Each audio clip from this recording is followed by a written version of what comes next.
নজর রাখবো পরবর্তী সংবাদে। স্থানীয় স্তরে এবার কেন্দ্রীয় উৎসবের তালিকা নিয়ে ছুটির তালিকা নিয়ে রীতিমতো বচসা শুরু হয়েছে এবং তার মধ্যে অসন্তোষ। মকর সংক্রান্তি এবং চৈত্র সংক্রান্তি উৎসবকেও প্রাধান্য দেওয়া দরকার বলে মনে করা হচ্ছে এবং সেই নিয়ে দিল্লির কাছে এবার দাবি জানাচ্ছে কেন্দ্রীয় সরকারি কর্মচারীদের একাংশ মহল। বিস্তারিত যাব, আমাদের সঙ্গে রয়েছে প্রতিনিধি অঙ্কিতা বর্ধন। অঙ্কিতা, কি জানতে পারছো? একদমই দেখো, বিভিন্ন উৎসবে ছুটি থাকে এবং সেটাই স্বাভাবিক। কিন্তু অনেক ক্ষেত্রে দেখা যায় যে রাজ্য স্তরীয় বা আমাদের রাজ্যে যে বিশেষ কিছু পার্বণ রয়েছে, সেই পার্বণে কিন্তু তেমন কোনো ছুটি পাওয়া যায় না। দেখো, এইমাত্র অর্থাৎ রাত পোহালেই চৈত্র সংক্রান্তির প্রস্তুতি চলছে, কিন্তু এই দুঃখিত, মকর সংক্রান্তি।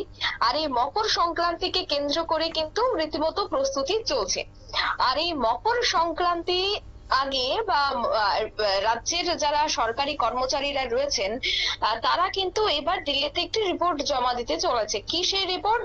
জানা গেছে যারা কেন্দ্রীয় সরকারি কর্মচারী তারা এই ধরনের ছুটি পাচ্ছেন না। বিশেষ করে দেখো, অনেক বিষয়গুলো উঠে আসে, যেমন বিশ্বকর্মা পুজো, যেমন চৈত্র সংক্রান্তি, যেমন মকর সংক্রান্তি।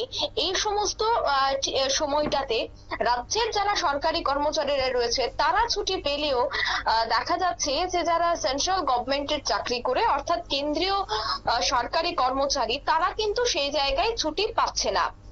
আর সেই জায়গায় মূলত অভিযোগ হচ্ছে যে এই যারা কেন্দ্রীয় সরকারি আমলারা রয়েছেন তারা এই বিষয়টা কেন্দ্রের কাছে বা দিল্লির কাছে ঠিকঠাক ভাবে পৌঁছাতে পারছে না, যার জন্যই তারা এই সমস্ত দিনে ছুটি পাচ্ছে না। এবং এই চৈত্র সংক্রান্তি বলো, মকর সংক্রান্তি বলো, বিশ্বকর্মা পুজো বলো, সেই সমস্ত দিনগুলিতে যারা মহিলারা, যারা চাকুরিজীবী রয়েছেন, তাদের কিন্তু বাড়ি ঘরে বিভিন্ন কাজকর্ম থাকে। যেমন কাল মকর সংক্রান্তি, আর মকর সংক্রান্তি মানে পিঠে পুলির একটা রেওয়াজ রয়েছে, একটা রীতি রয়েছে। ঠিক তেমনি বিশ্বকর্মা পুজো আমরা জানি যে বিভিন্ন ভাবে পালন করা হয়। অর্থাৎ একাধিক যে রাজ্যের বিভিন্ন পার্বণগুলি রয়েছে, সেই পার্বণগুলি কিন্তু বিশেষ করে ঘরের মহিলারাই বেশিরভাগ ক্ষেত্রে পালন করে থাকে। কিন্তু সেক্ষেত্রে দেখা যাচ্ছে যে একদিকে অফিসের চাপ, অন্যদিকে এই রিচুয়ালস গুলিও তাদেরকে পালন করতে হচ্ছে, যার জন্য তারা বহুদিন যাবৎ কিন্তু এই দিনগুলিতে ছুটি দেওয়ার জন্য বহুদিন যাবৎ একটা দাবি উঠে এসেছিল।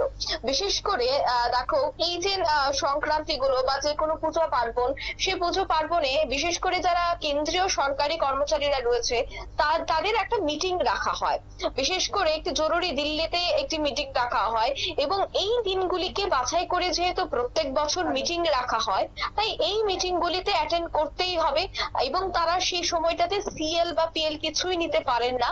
তার কারণ হচ্ছে যেহেতু জরুরি মিটিং, এবং যেহেতু তারা বিভিন্ন সেক্টরে কাজ করে থাকে কেন্দ্রীয় সরকারের, সেক্ষেত্রে অফিস থেকে যদি নোটিফিকেশন দেওয়া হয় যে তাদের বৈঠক ডাকা হয়েছে বা তাদেরকে মিটিং এ বসতে হবে, সেক্ষেত্রে কিন্তু তাদের কোনোভাবেই সিএল নেওয়ারও কোনো ধরনের চান্স থাকে না।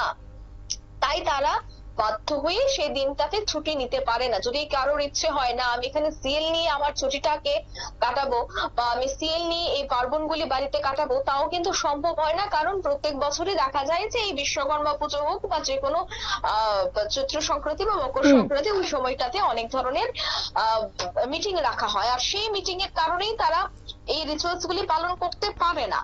তাই এবার কিন্তু দিল্লির কাছে দাবি জানানো হচ্ছে যে কেন্দ্রীয় সরকারি কর্মচারীরা তাদের যেন এই ছুটি ছাটাগুলি দেওয়া হয়। স্থানীয় স্তরের যে সমস্ত উৎসবগুলি রয়েছে, সেই স্থানীয় স্তরে কেন্দ্রীয় উৎসবের ছুটির তালিকা নিয়ে কিন্তু এক প্রকার অসন্তোষ অবশ্যই থাকছে। তাই সেক্ষেত্রে মকর এবং চৈত্র সংক্রান্তির উৎসবকে প্রাধান্য দেওয়ার দাবি। অন্যদিকে দিল্লির কাছে দাবি যে কেন্দ্রীয় সরকারি কর্মচারীদের একাংশ এই দাবিটা করছে যে তাদেরকে যেন ছুটি দেওয়া হয়। একেবারে ধন্যবাদ। আমাদের প্রতিনিধি বিস্তারিত বিষয়ে জানিয়েছে, অর্থাৎ স্থানীয় স্তরে যে কেন্দ্রীয় উৎসবের ছুটির তালিকা এবং সেই নিয়ে কেন্দ্রীয় যারা সরকারি কর্মচারীরা রয়েছে তারা কিন্তু অসন্তোষ প্রকাশ করেছে এবং অনতিবিলম্বে দিল্লির কাছে সেই দাবি রাখবে বলেও আজকে জানানো হয়েছে। নিয়ে নিচ্ছে ছোট একটি বিজ্ঞাপন বিরতির, সঙ্গে থাকুন।